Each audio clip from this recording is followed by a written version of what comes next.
What happens when the man who signs your paycheck sits across from you in the break room and you have no idea? Franklin Eaves leaned against his truck outside Store 12, sipping burnt gas station coffee and scanning the building. It looked the same as the other 11 locations he'd bought 8 years ago. Gray bricks, blue trim, a faded sign above the door. But something inside had changed. Customer complaints had spiked, turnover was up, and last quarter's numbers were the worst of the chain.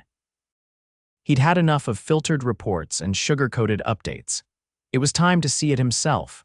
Franklin stepped into the building as Fred, a new warehouse trainee sent by temp agency paperwork he'd faked with help from corporate HR. With a full beard, dyed hair, thick rimmed glasses, and a heavier set of clothes, he looked nothing like the CEO who once appeared in trade magazines after buying the struggling chain and pulling it back from the edge. Most of the warehouse staff had never met him. A few managers had seen him once during a video call years back, but never in person. Store 12 had gone through 3 managers in the last 2 years, none of them stuck around long. The current one, Craig, had been here for 6 months. "You're Fred, right?" A thin guy in a wrinkled polo asked, barely looking up from the clipboard. "You're late." "Traffic," Franklin muttered. Craig just grunted. "You'll be tagging with Miguel, don't get in the way." Franklin was tossed into the morning shift like a sack of inventory. The warehouse was understaffed. 3 people had quit the month before, and others were covering double shifts. Still, the energy wasn't just tired. It was bitter. By mid-morning, Franklin knew why. He watched Craig bark orders from the floor, always with a sarcastic edge, like he was daring someone to talk back. He'd call people genius when they messed up or roll his eyes when someone asked for help. But the worst wasn't what Craig did, it was what he allowed. A woman named Gina worked the packing line beside Franklin. She was quick, focused, and polite. Even when her wrist brace slipped and she winced, she didn't stop. "You all right?" Franklin asked quietly. Gina glanced at him, startled, then nodded. "Just tendinitis." "Been acting up again." Craig passed by just then and scoffed. "Oh please, Gina, it's always something with you. Last week it was your back, now your wrist. Maybe you should try yoga instead of whining." Gina's face flushed, but she said nothing. Franklin clenched his jaw. By lunch, he'd seen enough to know the place was running on fumes. Equipment was outdated. The AC hadn't worked in one section, and no one, not even the good ones, looked like they believed anything would change. Franklin carried his lunch tray into the break room and sat at the edge of the table. A few others trickled in. Gina came in last, sandwich in hand, and sat quietly in the corner. Then Craig walked in with another supervisor, a tall guy with a Bluetooth earpiece and a smug laugh. "Guess what Gina told me earlier," Craig said, loud enough for everyone. "Said her kid's been missing school cause she can't afford a sitter. Boo-hoo, right? Maybe she should have thought of that before popping out a kid she can't take care of." The room went still. Gina froze, sandwich halfway to her mouth. Her eyes dropped to the table and her shoulders tensed. Franklin's fork paused mid-air. The other supervisor chuckled. "Damn, cold." "I'm just saying," Craig went on, "this place isn't a daycare. If she can't handle her life, that's not my problem. She wants to leave early again this week." "Not happening." Gina stood up, tray in hand, and walked out without saying a word. Franklin stood up too, slower. He stared after her for a second before sitting down again, trying to keep his hands from shaking. He'd heard enough. But he couldn't blow his cover, not yet. He needed to see more. Needed to know who deserved better and who had no place here. And after today, Craig had just guaranteed himself a front-row seat to his own reckoning. Franklin's boots hit the warehouse floor the next morning before the sun had crested the far-loading dock windows. He hadn't slept much. The image of Gina pushing through the break room door, face blank, had played on a loop in his head all night. He wasn't just angry, he was ashamed. He'd built this company up from nothing, brick by brick, and somewhere along the way, this place had rotted under his nose. He needed to know how deep it went. The warehouse buzzed to life slowly. A few workers shuffled in, heads low, exchanging glances rather than greetings. Miguel nodded at Franklin as he came through the side entrance. "You'll be with me again, Fred. Hope you stretched." "We're short again today."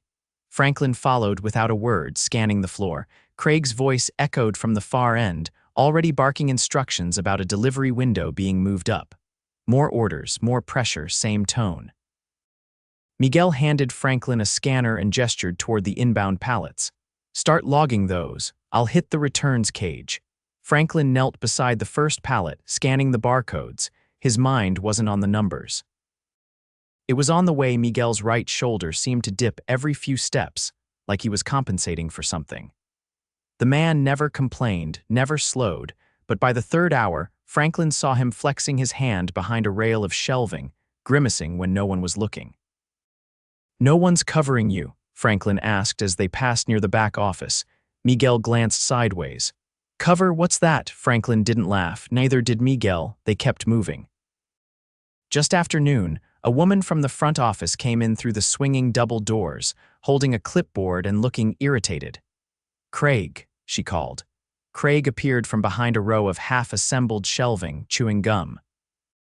"What?" Customer said he's been waiting for curbside pickup for 20 minutes. Orders already marked as fulfilled. Craig rolled his eyes. "Tell him to wait or offer him a coupon or something. I'm not babysitting." The woman didn't move. "This is the third one this morning. Then maybe they should shop somewhere else. If we're behind, we're behind." He turned and walked off. Franklin stepped forward instinctively. "Shouldn't someone?" "Don't," Miguel muttered, grabbing his arm. "Not your fight." Franklin pulled back, jaw set. Not my fight. It was all his fight, but not yet. He needed more than a few bad moments. He needed a full picture. They returned to the floor. Franklin noticed a young man, maybe 20, 21, pushing a cart near the outbound dock. He was skinny, moving fast enough to sweat through his uniform, and kept glancing over his shoulder like he was late for something. "Who's that?" Franklin asked quietly. "Devin. New, third week, I think. Kid solid, just doesn't talk much." Franklin watched Devin for a few minutes. He never stopped moving, picking, stacking, scanning, but no one acknowledged him. When he passed Craig and asked something about a bin label, Craig didn't even look up. Franklin approached him near the return station during the next lull. "Hey, Devin, right?" The kid nodded.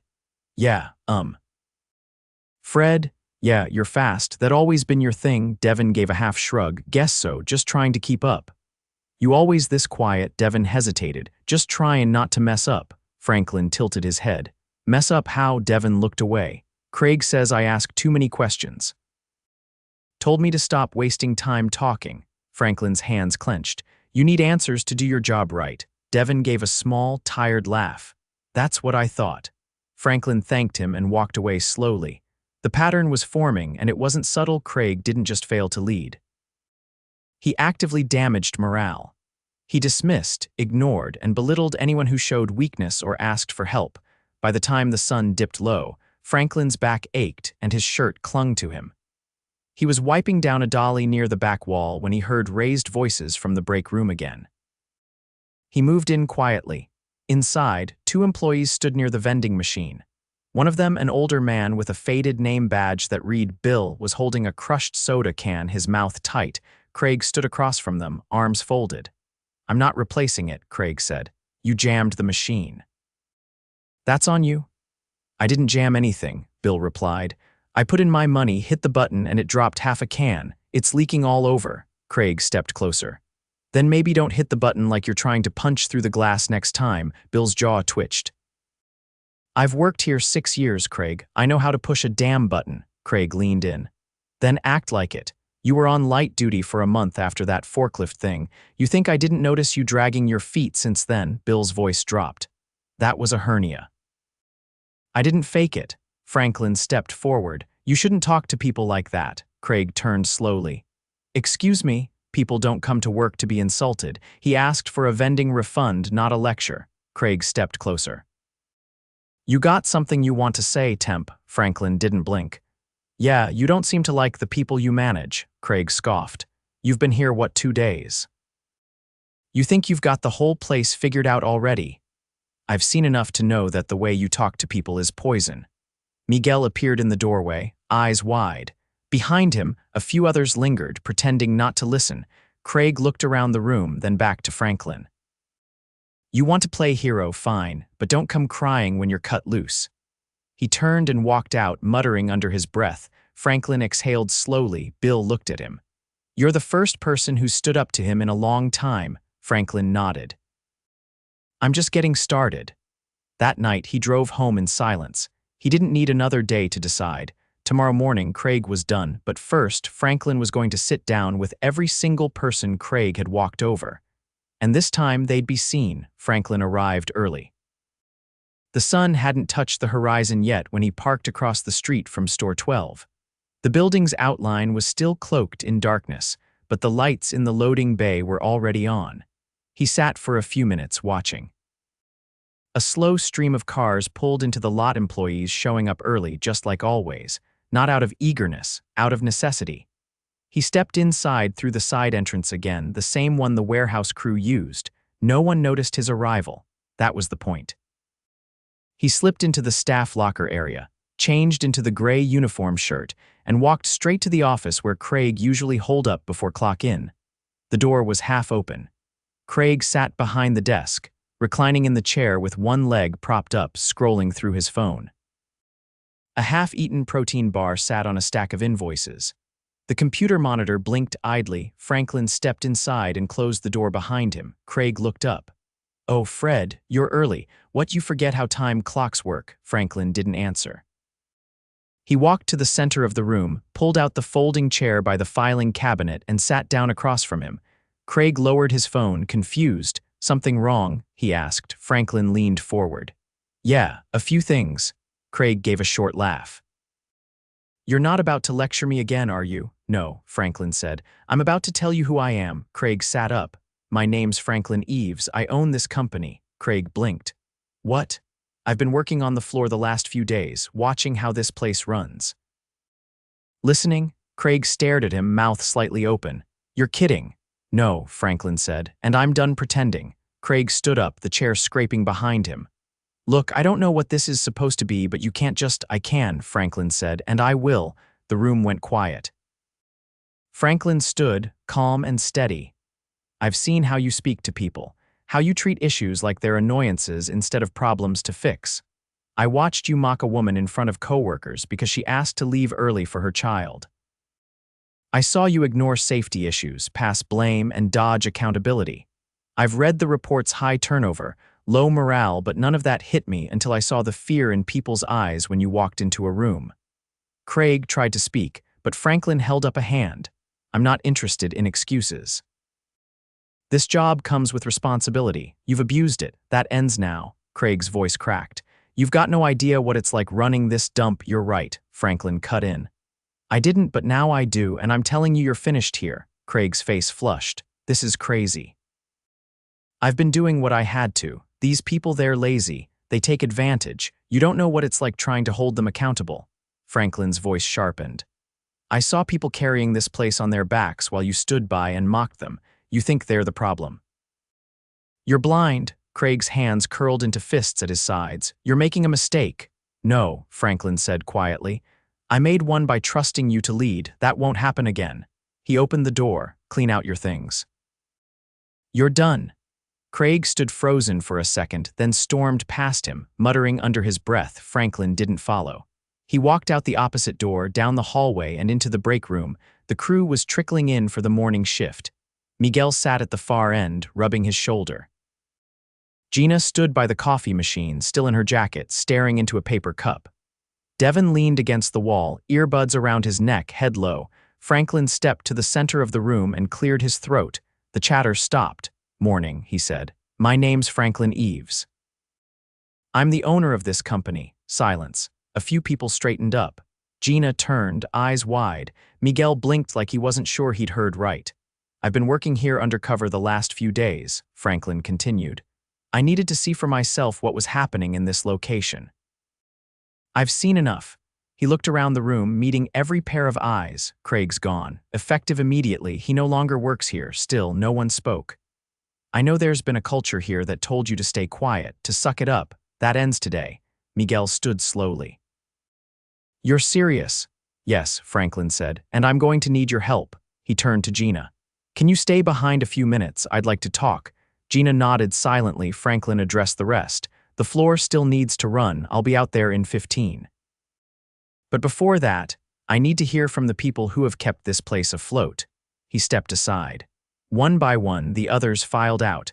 Miguel gave him a long look before leaving something unspoken passed between them, a shift. When the room emptied, Franklin sat across from Gina at the small table by the bulletin board. "You okay?" he asked. She nodded slowly. "I don't know what to say." "You don't have to say anything you're not ready to." Gina took a breath. "I've been here 4 years. I stayed because I needed the hours. After my son's father left, this job was the only thing keeping us above water." Franklin listened. "I never asked for special treatment," she said. "I just needed a little understanding. But every time I asked, I felt smaller." "You shouldn't have had to ask more than once," he said. She shook her head. "It wasn't just Craig, it was the way people looked the other way, like it was normal." "It's not," Franklin said, "and it won't be again." She looked up. "What happens next?" He leaned forward.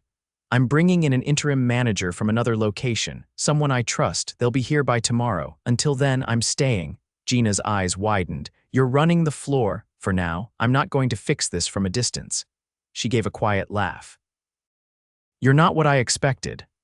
"I used to be," Franklin said, "until I forgot what it felt like to be on this side." He stood. "Can I ask you for one more thing?" She nodded. "Write down 3 things this place needs, not just equipment, culture, support, policy."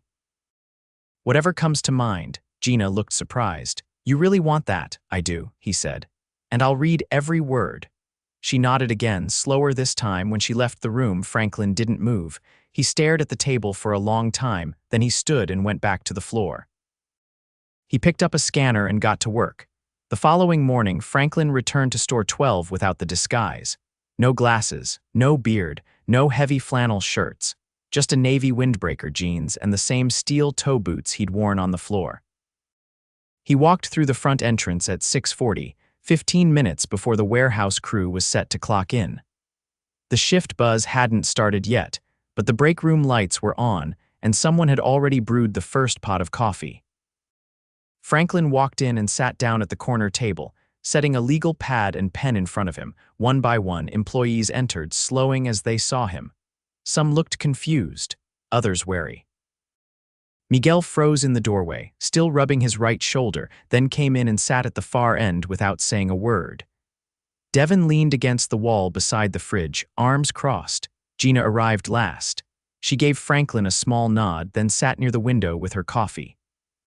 Franklin waited until the last of the crew had settled. "I know you've all got work to do, so I'll keep this short," he began. "Yesterday, I let Craig go. This morning, I'm introducing the interim manager." He stood and gestured to the doorway. A woman stepped in, tall, mid-40s, wearing a crisp work shirt with the store 6 patch on the sleeve. Her hair was pulled back, clipboard under one arm. "This is Lenora. She's been running one of our highest-performing locations for 6 years. She's not here to bark orders.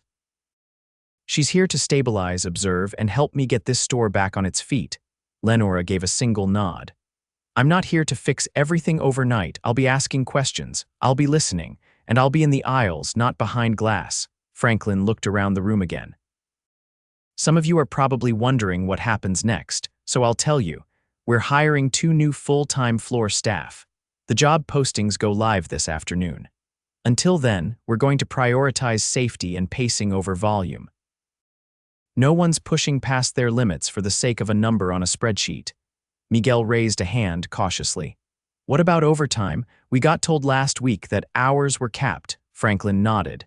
"That's suspended for now. If you're working extra, you'll be paid for it. And Lenora will review every weekly schedule before it goes out." Gina looked up. "And the equipment? That packing printer's been down since March." "It's being replaced," Franklin said. "New hardware is already in transit. I've approved the budget for upgrades across the board." Devin shifted his weight and spoke for the first time. "What about job training? I keep getting assigned to pick orders I've never seen before. No one walks me through them." "You're right to ask," Franklin said. "Starting Monday, all new hires will get shadowed for their first 2 weeks, and I'm bringing in a field trainer to help design a better onboarding system for existing staff." A silence hung in the room, not skeptical, not hostile, just uncertain. Franklin nodded once, then stepped back. "We've got ground to cover, but I'm not going anywhere until it's done right." He left the room, letting Lenora take over. She began issuing assignments calmly and without posturing, no lectures, just structure. As the team filed out behind her, Franklin walked the perimeter of the floor, noting small details: the scuffed wheels on the dollies, the cracked plexiglass near the scanner station, the flickering light above the returns cage. He didn't go to the office. He stayed on the floor. Around 9, he found Devon near the outbound dock, hunched over a misaligned pallet. The conveyor had jammed again. Franklin grabbed a crowbar from the maintenance rack and knelt beside him. "Let me see." Devon stepped aside.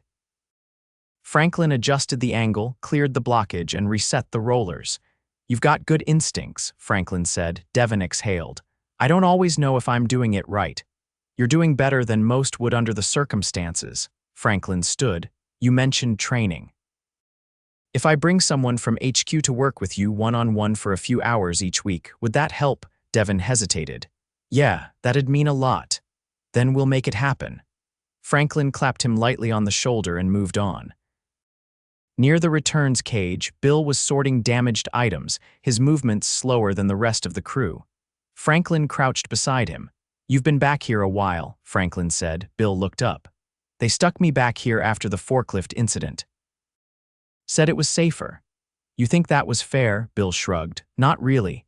I've been clearing this section solo for weeks. I asked for reassignment, but Craig said I should be grateful to still be on payroll." Franklin didn't respond right away. He just watched Bill work carefully, deliberately, no wasted motion. "Come Monday," Franklin said, "you'll be on pick and pack again. You'll rotate with Miguel and Gina, and I'll have Lenora assign a second person back here." Bill blinked. "Seriously? You've earned it." As Franklin stood, Gina appeared at his side. "I finished the list you asked for," she said, handing him a folded sheet of paper. He opened it and read silently. It wasn't long, but it was thoughtful bullet points about workload balance, mental health days, and suggestions for a shared ride board for employees with unreliable transportation. "I'll take this to HR," he said. "We can implement most of it within 2 weeks. The rest will build into policy." Gina looked relieved. "I didn't know if you'd actually read it." Franklin smiled faintly. "I asked because I wanted to learn. That doesn't stop now." The day moved quickly after that. Lenora ran the floor with quiet discipline, checking in with each station, jotting notes. She pulled Devon aside for 10 minutes to walk him through a bin labeling process.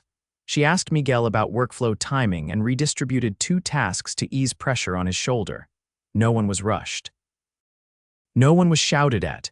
By mid-afternoon, the warehouse looked different, not cleaner, not quieter, but steadier. Franklin stood near the back wall, watching the last outbound pallet get wrapped. He didn't say anything, just let the moment settle. "You sticking around for the close?" Miguel asked as he passed by. "Not tonight," Franklin said, "but I'll be back tomorrow morning. I'll start by reviewing the intake logs with you." Miguel paused. "You're serious about staying involved, every week, in person?" "No more phone calls from behind a desk." Miguel nodded once. "All right." As the shift ended and the crew trickled out, Franklin remained behind with Lenora. They stood in the center of the warehouse, clipboard between them. "You've got a solid team," she said. "They're rough around the edges, but they care. That's rare." "I know," Franklin replied. "They just needed someone to care back." Lenora flipped to the last page of her notes. 3 weeks. "That's how long I'll need before we can normalize the schedule and bring the new hires up to speed." "Take 4 if you need it," Franklin said. "I'm not rushing this." She nodded. "You did the right thing, Franklin. But you shouldn't have had to go undercover to see it." He looked out over the rows of shelves, the cleared walkways, the still humming conveyor belt. "No," he said quietly. "I shouldn't have." They stood in silence a moment longer before heading toward the exit. Outside, the sky had turned amber. The parking lot was nearly empty. Franklin reached his truck, unlocked the door, then paused. He turned back to look at the building: gray bricks, blue trim, faded sign, still the same on the outside. But inside, everything had changed.